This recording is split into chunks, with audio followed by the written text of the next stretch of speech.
जोना औरत के लइका पैदा नइखे होत आ वो मर्द के लगे ताकत नहीं। ईश्वर के देन है, ईश्वरीय देन होला। दोस्तों नमस्कार, मेरा नाम है समीर और आप देख रहे हैं विजन ऑफ समीर। खेसारी लाल यादव के स्टेटमेंट का दो लोगों ने और विरोध किया है और ये दोनों लोग बेहद ही करीब है खेसारी लाल यादव के। एक तो वीआईबी विजेंद्र सिंह जो कि अभी रिसेंटली लंदन से आए हैं खेसारी लाल यादव के साथ शूटिंग करके, और दूसरा आनंद मोहन जो कि अभी कल ही लिट्टी चोखा का शो रिलीज हुआ है, उसमें खेसारी लाल यादव के साथ उन्होंने शो किया है। और ये दोनों लोगों ने खेसारी लाल यादव के स्टेटमेंट का विरोध किया है और ये सही भी है। इस बार खेसारी लाल यादव का अपने लोग इसलिए विरोध कर रहे हैं क्योंकि खेसारी लाल यादव इस बार गलत बोले हैं।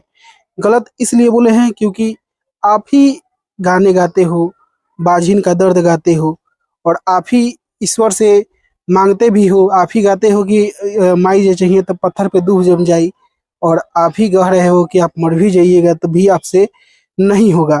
तो ये थोड़ा सा बहुत बड़ा मिस्टेक है खेसारी लाल यादव का। ईश्वरीय शक्ति को भी कहीं ना कहीं ठेस पहुंचेगी इन सारी चीज़ों से, क्योंकि भगवान अगर चाह दे तो कुछ भी हो सकता है।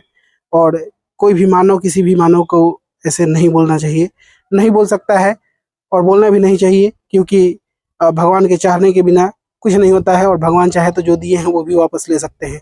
बाकी अभी के लिए इस वीडियो में इतना ही। मैं मिलूंगा आप लोगों से एक नए वीडियो में, तब तक के लिए जय हिंद, वंदे मातरम।